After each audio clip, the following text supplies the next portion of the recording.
साहब बताएं क्यों नहीं बांटी गई। तो सवाल सीधा प्रशासन से था, आयुक्त साहब से था, तो उस पर अब्दुल मालिक बीच में क्यों बोले? वो बीच में बोल सकते, और अगर खालिद हाजी बीच में बोले तो वो गलत बात हो गई। उनको बोलते कि तुम वहाँ जाके बैठो, तुम्हारा काम क्या था? तुम्हारा अब्दुल मालिक का काम ही नहीं था मेरे सवाल पे आयुक्त से अगर मैं जवाब मांगा तो आयुक्त थे क्या? अब्दुल मालिक प्रशासन थे, उन्होंने बजट बनाया था क्या? उनका कोई ज़रूरत नहीं थी उस सवाल पे बोलने की। तो वो लेटर दे रहे, एमपी का लेटर है 3 करोड़ बजट फला फला जगह दे दो, एमएलए का लेटर है कि 5 करोड़ बजट फला फला जगह दे दो। अगर एमएलए और एमपी कारपोरेशन से बजट लेंगे तो फिर मैं बोलूँगा कि वहाँ झक मारने के वास्ते तुमको चुन के दिए गए एमएलए और एमपी बनाए, तुम्हारे 84 हम कारपोरेटर चुन के आए, तुम्हारे खुद के कारपोरेटर है। अगर तुम ही बजट मांग रहे तो इसका सीधा मतलब है कि तुम सरकार में, तुम रियासती सतह पे और मुल्की सतह से तुम बजट लाने के काबिल नहीं हो। आज मालेगांव महानगर पालिका में बजट की मीटिंग थी और जनरल बोर्ड होती है, विशेष महासभा होती है, मगर आज की मीटिंग बजट की थी। वो सबसे अहम मीटिंग थी। बजट पर पूरे शहर की तरक्की, कामकाज का इन्हिसार होता है और मालेगांव सेकुलर फ्रंट की ये चाहत थी कि बजट पर अच्छी तरीके से चर्चा हो, बरसरे इक़्तिदार और अपोजिशन दोनों भी मिलकर उस पर बात करें और जिसकी जितनी समझ है उस हिसाब से एक अच्छा बजट तैयार करने की तरफ हम जाना चाहते थे। और आप सब मीडिया वाले भी देखे होंगे कि हमने अपोजिशन वालों को भी पूरा मौका दिया बातचीत रखने का और बातचीत करने का। अहम सवाल ये है कि ये पहला बजट है जो प्रशासन राज में अब अवामी बॉडी के पास आया है। पिछला 3 बजट जो प्रशासक के नेतृत्व में पेश किया जाता था और वही बजट मंजूर करते थे, और वो 3 सालों में शहर ने क्या खोया क्या पाया ये भी हमारे सामने है। इसलिए ये बजट हमारे लिए बहुत अहम है और इसी पर शहर की तरक्की का इन्हिसार है। बाकी मीटिंगें होती रहेंगी, बाकी सवालात आते रहेंगे, उस पर चर्चा होती रहेंगी, मगर इतनी अहम मीटिंग में अपोजिशन का जो किरदार है वो मायूस कुन रहा। एक सवाल एकदम सीधा सा था कि प्रशासन राज में बजट आया, हॉल में बजट पेश किया गया महासभा में, उस पर अच्छी तरीके से बातचीत होना चाहिए थी और प्रशासन से सवालात पूछना ये बरसरे इक़्तिदार का भी हक था और अपोजिशन का भी हक था। और हमने वही कोशिश की। जब कमिश्नर साहब ने बजट दिया और बजट पढ़कर उसके कुछ पहलू सुनाए तो उसमें एक अहम बात ये थी कि 132 करोड़ रुपया बैंक से कर्ज लेना, ये कहीं ना कहीं मालेगांव शहरियान के लिए फ़िक्र की बात थी। हम जो लोग चुन के आए हैं 84 कारपोरेटर्स, उनके लिए भी फ़िक्र की बात है कि आज तक कारपोरेशन ने बैंक से कर्ज नहीं लिया। ऐसे हालात पीछे आए कि टीचर्स की पगार के सवालात आए तो सरकार से उधार या लोन लेना पड़ा, मगर वो सरकार से लिया गया, बैंक से कर्ज कभी नहीं लिया गया। और इतनी बड़ी रकम क्यों ली जा रही है, ये मैंने सवाल पूछा प्रशासन से कि इतनी बड़ी रकम लेंगे तो ये नौबत हमें क्यों आई?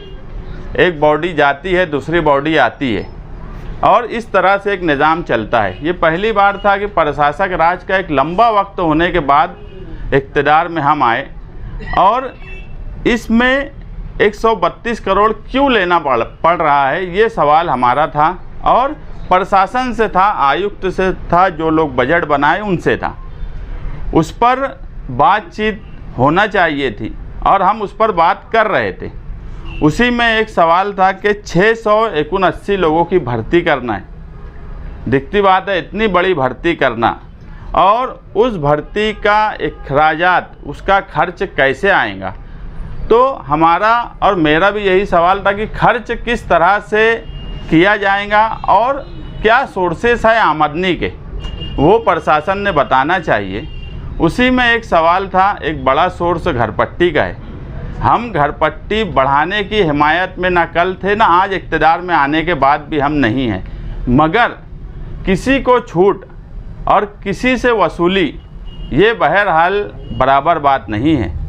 प्रशासन राज में पिछले 5 साल से प्रभाग 1 में घर पट्टी बांटी ही नहीं जा रही है। जब पूरे शहर का वापस सर्वे किया गया घर पट्टी का, तो उसमें प्रभाग 1, प्रभाग 2, प्रभाग 3, प्रभाग 4 सबका सर्वे किया गया। उस पर मैंने सवाल पूछा कि आप बताओ कि प्रभाग 1 से कितनी वसूली होती है और बाकी 3 प्रभाग से कितनी वसूली होती है। ना हमारी ये चाहत है कि प्रभाग 1 और प्रभाग 2, 3, 4, हम चाहते हैं कि सारे प्रभाग में तरक्की एक तरह से हो। ये नहीं होना चाहिए कि कहीं पर तरक्की का मेयार कुछ हो, कहीं पर तरक्की का मेयार कुछ हो। कुछ लोग टैक्स ज़्यादा भरते हों, उनके हिस्से में तरक्की ना आए, और कुछ जगह पर घर पट्टी ही ना बांटी जाती हो। इस पर प्रशासन कोई जवाब दे नहीं पा रहा था। आयकर विभाग उपायुक्त तो आयकर दिनेश भाई ने उन्होंने बताया कि प्रभाग 1 में रिवीजन सर्वे जो था 7,500 घरों का जो सर्वे हुआ, उसमें सिर्फ 2100 लोगों को घर पट्टी दी गई। 5400 लोगों को 5 साल से घर पट्टी नहीं दी जा रही है। प्रभाग 2 में 5187 लोगों का रिवीजन सर्वे हुआ, जो कि 5187 लोगों को घर पट्टी दी गई। बराबर बात है, जो घर पट्टी है वो भरना चाहिए। प्रभाग 3 में 5882 लोगों का रिवीजन सर्वे हुआ, उनको भी 5882 लोगों को घर पट्टी दी गई, उनसे वसूली की जा रही है।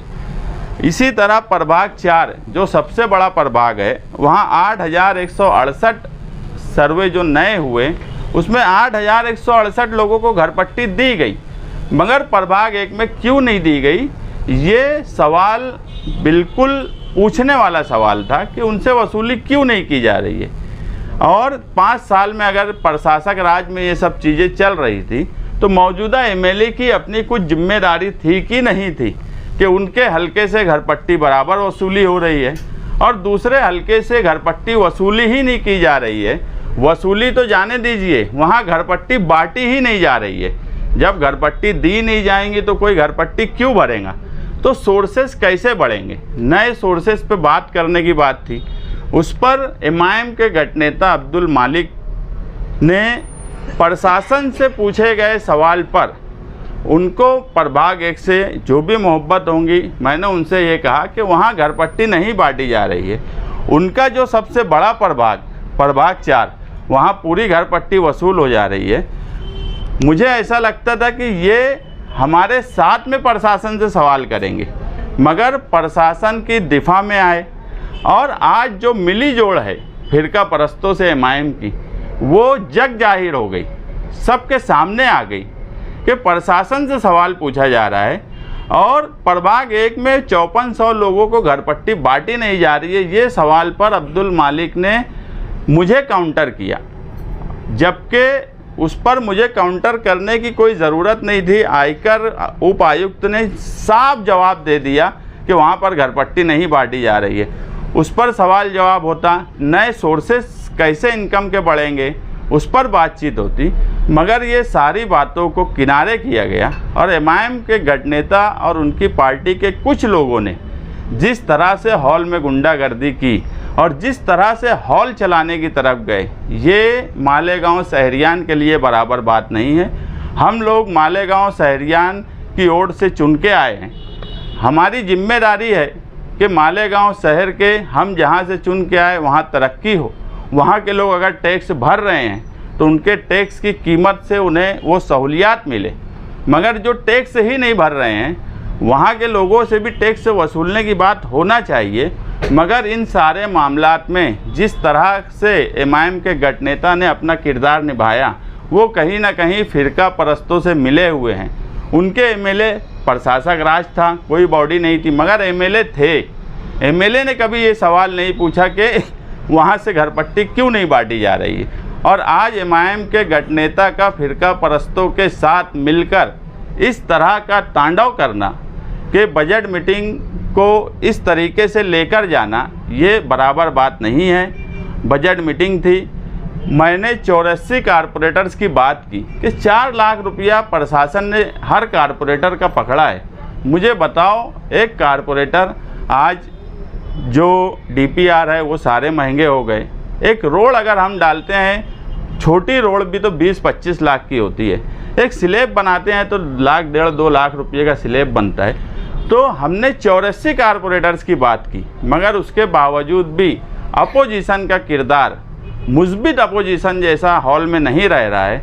ये शहरियान के सामने आना ज़रूरी है कि उन्होंने अपना किरदार अपोजिशन का मुस्बित रखना चाहिए था।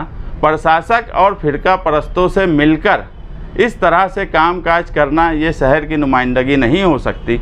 हमने बजट आज पास किया और इंशाअल्लाह हम एक अच्छा बजट मालेगांव शहरियान को आसिफ शेख साहब की सरपरस्ती में और मालेगांव सेकुलर फ्रंट के तमाम ही मेंबरान, मेयर, डिप्टी मेयर एक अच्छा बजट बनाने की कोशिश करेंगे। क्योंकि आप खुद देखे होंगे कि जिस तरीके से बजट की कॉपी दी गई और उसमें जो खर्च बाजू और जमा बाजू हमने देखा तो कारपोरेशन का खजाना खाली हो चुका है। हमारे लिए भी ये कांटों भरा ताज है। ताज तो है मगर कांटों भरा है, और उसको अच्छे तरीके से मालेगांव शहरियान की मुस्बित कामकाज डेवलपमेंट किस तरीके से हो, वो कामकाज और वो बजट हम मंजूर करेंगे। बजट मीटिंग के बाद मुझे एमआईएम के भी कई कारपोरेटर्स का वहाँ मिले, कुछ लोगों ने फ़ोन भी किया और ये बोला कि यार तुम्हारी बात बिल्कुल दुरुस्त थी, तुम प्रशासन से सवाल पूछ रहे थे, मगर जिस तरह से तुम्हारी बात को काउंटर किया गया और प्रभाग 1 में घरपट्टी वसूलने की बात साफ़ होना चाहिए थी, वो साफ़ नहीं होने दी गई।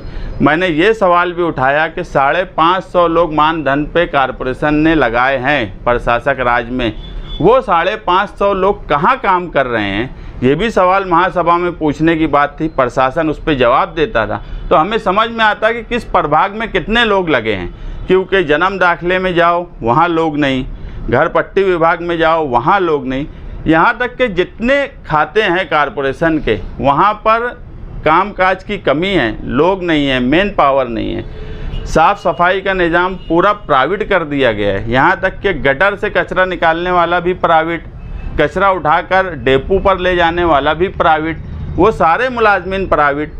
सफाई के कारपोरेशन के कर्मचारी हैं, वो कौन से प्रभाग में काम कर रहे हैं। हमारा किसी प्रभाग से भेदभाव नहीं है, मगर सब प्रभागों के साथ इंसाफ होना चाहिए, यही मालेगांव सेकुलर फ्रंट चाहता है और इसी पर हम बात करना चाहते थे। मगर एमआईएम के गठनेता का तरीका ये मालेगांव शहरियान, ख़ास तौर से मालेगांव सेंट्रल के हक में बेहतर नहीं था।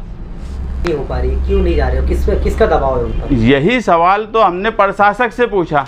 अगर गठनेता एमआईएम के अब्दुल मालिक उस सवाल पर काउंटर नहीं करते तो आयुक्त को उस पर जवाब देना पड़ता। उन्होंने क्यों प्रशासन को बचाया, वो क्या चाहते थे ये वही जानते हैं। ये सवाल उनसे पूछना चाहिए कि एकदम साफ जवाब था। और प्रशासन का एक आदमी उप आयुक्त कर जब ये बोल रहा है कि 5100 लोगों को घर पट्टी नहीं बांटी गई है वहाँ, तो उस पर आयुक्त का जवाब लेने के बजाय एमआईएम के गठनेता ने जिस तरह से दफ़ा किया, ये कहीं ना कहीं फिरका परस्तों से मिली जोड़ थी। चल रहा है कि अब्दुल मालिक मेयर बढ़ती हुई घर पट्टी के खिलाफ बोल रहे थे और इस्लाम पार्टी के काफिरों ने गुंडागर्दी की। सोशल मीडिया पे क्या चल रहा है ये अहम सवाल नहीं है। आप सब लोग महासभा में थे, महासभा में ये बात बताओ कि ये सच है क्या। प्रभाग 1 के ही सवाल पे वो मुझे काउंटर किए। मैंने कोई गलत सवाल पूछा क्या कि प्रभाग 1 में 5100 लोगों से घर पट्टी क्यों बांटी नहीं जा रही है, वसूलने की बात तो बाद में आती। तो ये तो प्रभाग 1 में लोगों को बचाने की या प्रशासन को, वहाँ के अधिकारियों को बचाने की कोशिश अब्दुल मालिक गठनेता ने की। उन्होंने प्रभाग 2, प्रभाग 3, प्रभाग 4 के ताल्लुक से कोई बात नहीं बोली। वो क्या चाहते थे ये उनको ही मालूम। मगर कुल मिला के जो बात समझ में आती है कि फिरका परस्तों से मिली जोड़ करके अगर हॉल वो चलाना चाहते हैं तो क्लियर बोल दें कि हम फिरका परस्तों के साथ हैं।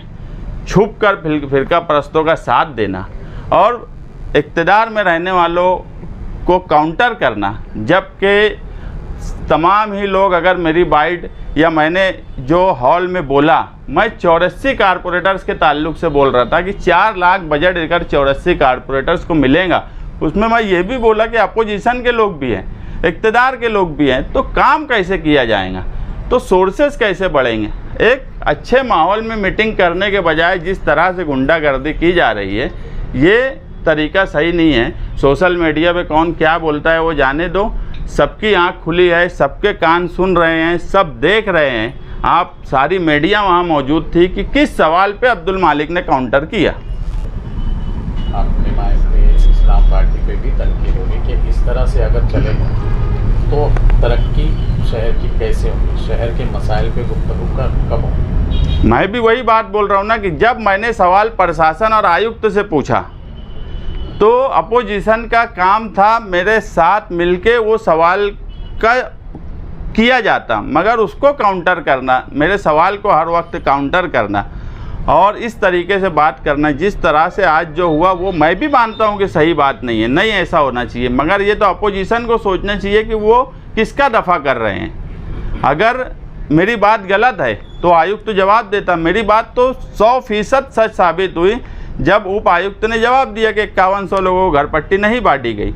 और उसके बाद ये हुल्लड़ मस्ती करना, अपोजिशन के पास कोई प्लान नहीं है। अपोजिशन हारने का दुख उनको इतना है कि वो हॉल में इस तरह की हरकत कर रहे हैं। अगर आप मुझे बताओ कि मेयर, डिप्टी मेयर वहाँ थे, किसी को बोलने नहीं दिया गया, ऐसा हुआ क्या? शुरुआत में ही डॉक्टर खालिद ने पॉइंट ऑफ ऑर्डर लाया, उन्होंने अपनी पूरी बात रखी, स्टैंडिंग कमेटी की उनको भी पूरी बात बोलने दी गई। आम तौर पे अपोजिशन को नहीं बोलने दिया जाता, मगर इस मर्तबा आप देख रहे होंगे हम हमेशा अपोजिशन में रहे, हमको कितना बोलने दिया जाता था ये हम भी जानते हैं। मगर आज तो तुम देखेंगे कि शुरुआत से ही अपोजिशन को पूरा मौका दिया गया, मगर वो मुस्बित बात की तरफ नहीं जाते हुए इस तरह का हंगामा करना ये बराबर बात नहीं है। अगर एक तरफ से हंगामा होगा, दिखती बात है, दूसरी तरफ भी कारपोरेटर्स हैं, उनमें भी कुछ लोगों को लगता है कि ये तरीका सही नहीं है, वो भी गुस्से में आ जाते हैं। मगर शुरुआत कौन कर रहा है ये आप देखिए। बोलते कि शायद अब्दुल मालिक कोई सवाल कर रहे थे तो शायद खालिद हाजी इधर से जवाब देता, इस पर कुछ बात बढ़ी, ऐसा कुछ था क्या? ऐसा नहीं हुआ। मेरा सवाल आयुक्त से था, उन्होंने मेरा नाम लेके वो जवाब देने लगे। जब मेरा सवाल आयुक्त से था तो उसमें अब्दुल मालिक को बीच में बोलने की ज़रूरत नहीं थी। मेरा सवाल आयुक्त से था कि उप आयुक्त कर ने अगर ये बोला है कि 5100 लोगों को प्रभाग 1 में घर पट्टी नहीं बांटी गई तो आयुक्त साहब बताएं क्यों नहीं बांटी गई। तो सवाल सीधा प्रशासन से था, आयुक्त साहब से था, तो उस पर अब्दुल मालिक बीच में क्यों बोले? वो बीच में बोल सकते, और अगर खालिद हाजी बीच में बोले तो वो गलत बात हो गई। उनको बोलते कि तुम वहाँ जाके बैठो, तुम्हारा काम क्या था? तुम्हारा अब्दुल मालिक का काम ही नहीं था मेरे सवाल पे आयुक्त से अगर मैं जवाब मांगा तो आयुक्त थे क्या? अब्दुल मालिक प्रशासन थे, उन्होंने बजट बनाया था क्या? उनका कोई ज़रूरत नहीं थी उस सवाल पे बोलने की। वो जिसके भी बीच में चाहेंगे सवाल पे जवाब दे सकते, मगर अगर इक़्तिदार में बैठे हुए खालिद हाजी कोई बात बोलते हैं तो उनको बोलते हैं कि तुम जवाब नहीं दे सकते। ये दोहरा मेयार कैसे हो सकता? अपोजिशन वाले कह रहे हैं कि आप लोग बोलने नहीं देते उनको। मुझे बताओ, पूरी मीडिया थी, बजट की शुरुआत में डॉक्टर खालिद ने नहीं बोला क्या?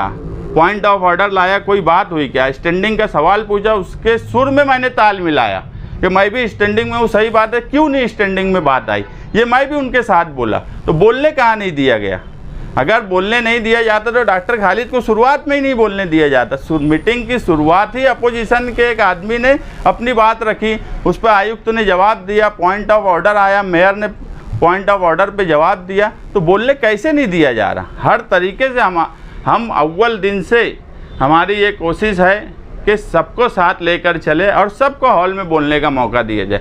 मगर बोलने का मौका देने का ये मतलब नहीं है कि तुम जो चाहो, किसी को भी चाहो, कुछ भी बोलेंगे। और कोई दूसरा बोलता है तो उसको बोलते हैं कि तुम वहाँ जाके बोलो। जब आयुक्त से सवाल था तो अब्दुल मालिक आयुक्त थे क्या जो बीच में आके जवाब दे रहे थे? महासभा ने कहा कि प्रशासक राज में पूरा खजाना खाली कर दिया गया है। अब किस तरीके से शहर की तामीर और तरक्की के लिए खजाना उपलब्ध किया जाएगा? देखो, अभी बजट बुक आज हमको मिली है।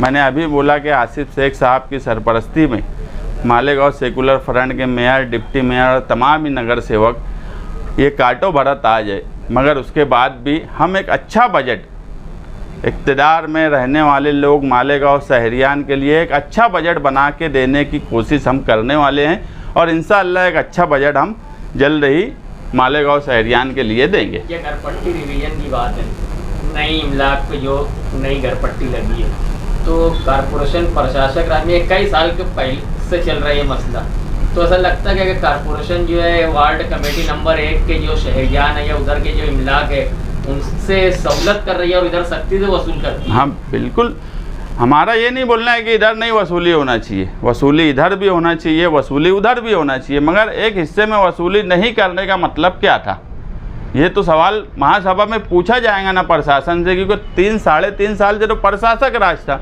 मगर अपोजिशन को इतना दुख इतनी तकलीफ क्यों हो रही है प्रशासन से सवाल पे, ये सवाल आप लोग अपोजिशन के गठनेता से पूछिए कि आपको बोलने का मौका मिलता, आपके आमदार तो थे ना, उस वक्त क्यों नहीं पूछे कि यार एक प्रभाग से क्यों घरपट्टी नहीं दी जा रही है, घरपट्टी वहाँ देना चाहिए। आप अपनी कोई जिम्मेदारी नहीं निभाते, आपके आमदार अपनी जिम्मेदारी नहीं निभाते, आप गठनेता हो हाउस में, आप अपनी जिम्मेदारी नहीं निभाते। आप किस तरीके से मालेगांव शहर के प्रभाग 2, 3, 4 के सवाल पे आपने एक लफ्ज़ नहीं बोला, मगर प्रभाग 1 की उनको बहुत लगी। आपने हॉल में कहा था कि एमएलए और एमपी भी मिले कारपोरेशन से फंड मांगे। बिल्कुल सच बात है, मेरे पास लेटर है। आम तौर पे हमेशा ये होता है कि एमएलए और एमपी, अगर सेंट्रल गवर्नमेंट में एमपी है तो वहाँ से बजट ला के काम करते, रियासत में अगर एमएलए है तो वहाँ से बजट ला के काम करते। ये भी एक बड़ा इत्तेफाक है कि हमारे यहाँ के एमपी और एमएलए आयुक्त को लेटर दे रहे। एमपी का लेटर है 3 करोड़ बजट फला फला जगह दे दो, एमएलए का लेटर है कि 5 करोड़ बजट फला फला जगह दे दो। अगर एमएलए और एमपी कारपोरेशन से बजट लेंगे तो फिर मैं बोलूँगा कि वहाँ झक मारने के वास्ते तुमको चुन के दिए गए एमएलए और एमपी बनाए, तुम्हारे 84 हम कारपोरेटर चुन के आए, तुम्हारे खुद के कारपोरेटर है। अगर तुम ही बजट मांग रहे तो इसका सीधा मतलब है कि तुम सरकार में, तुम रियासती सतह पे और मुल्की सतह से तुम बजट लाने के काबिल नहीं हो, तुम कारपोरेटर की तरह यहीं से बजट मांग रहे, उनके लेटर्स है। ये बात बराबर नहीं है। ये भी मालेगांव शहर के लोगों के सामने आना चाहिए कि मौजूदा एमएलए और एमपी, अगर इनको नहीं लगता कि वो एमपी और एमएलए का जो हक है, जो उनकी जिम्मेदारी है वो नहीं निभा सकते, तो इस्तीफ़ा दे के कारपोरेशन ही लड़ लेते, वहीं से बजट ले लेते। या अभी अगर दोनों एमएलए बोले, एमपी और एमएलए, तो हम 2 लोगों को तैयार करते, इस्तीफ़ा दिलवा देते, ये लोग कारपोरेटर लड़के यहाँ से बजट ले ले। एमपी और एमएलए अगर कारपोरेशन से बजट मांगेंगे और रियासती सरकार से और कौमी मुल्की सरकार से 1 रुपया नहीं लाएंगे, मुझे बताओ एमपी ने 1 रुपये का बजट आज तक मालेगांव सेंट्रल में दिया क्या? एमएलए 2024 में बने, आज 1.5 साल हो गया। एक काम मुझे बता दो कि एमएलए के फंड से या रियासती सरकार से उन्होंने कोई बजट लाया क्या? लेटर देते कारपोरेशन को कि हमको बजट दो। तो सरकार में तुम क्या कर रहे? ये तो सवाल पूछा जाएगा ना, उनके लेटर्स है। ये अच्छी बात नहीं है। तुमको इतनी बड़ी जिम्मेदारी एमएलए और एमपी की इस शहर ने दी और उसके बाद आप मालेगांव कारपोरेशन से ही बजट मांगेंगे, तो फिर हम 84 कारपोरेटर बजट कहाँ से लेंगे? अभी में बजट पास हो गया, बहुत वहाँ पे हंगामा हुआ हंगामे के अंदर बजट पास हो गया। इसका फ़ायदा होगा या नुकसान होगा, या आप उसमें तरमीम जिस तरह से भी होंगे वो आप कर लेंगे? नहीं, देखिए, अगर अपोजिशन अपना किरदार जिस तरह से अदा की इस तरह से नहीं करती तो बजट पे पूरी चर्चा हम करने वाले थे। आप देख रहे होंगे 1.5-2 घंटा चर्चा चली, बात चल रही थी, मगर अपोजिशन अपना रूल सही नहीं निभा रही थी, तो हमको बजट को पास करना पड़ा सूचना लाके। हम चाहते थे कि अपोजिशन का भी कोई आदमी अच्छी राय दे दे जिसको हम बजट में शामिल कर सकें। हम ये हमेशा मानते हैं कि हम ही बहुत काबिल है, ऐसा नहीं है। अपोजिशन में भी हैं, शिवसेना के लोग आए, बीजेपी के हैं, एमआईएम के हैं, इनकी तरफ से भी कोई अच्छी राय आ सकती है, वो लेना चाहिए। मगर वो कोई राय देने के बजाय सिर्फ बदनज़मी करना चाह रहे थे, इसलिए बजट को पास किया गया। नहीं तो हो सकता आज की बजट मीटिंग चलती, उसके बाद और किसी दिन बजट मीटिंग की तैयारी थी हमारी, मगर उनकी हंगामा आराई की वजह से हमने बजट पास किया। मगर मालेगांव शहरियान इत्मीनान रखे, हम एक अच्छा बजट पेश करेंगे। क्या इंतजाम हैं? अब आज जब हॉल में ये बात हुई है तो दिखती बात है, अब पूरे शहर के सामने जब बात आई है तो अब तो हर हाल में वसूली करना पड़ेगा। कम से कम घर पट्टी बांटना तो पड़ेगा। घर पट्टी तो बांटना चाहिए ना, जब है घर पट्टी, जब तुम ये मालेगांव सेंट्रल से पूरी वसूली कर रहे तो मालेगांव प्रभाग 1 से नई वसूली करने का क्या मतलब है? वसूली जो बाकी है वो पूरी वसूली वहाँ से भी की जाएंगी।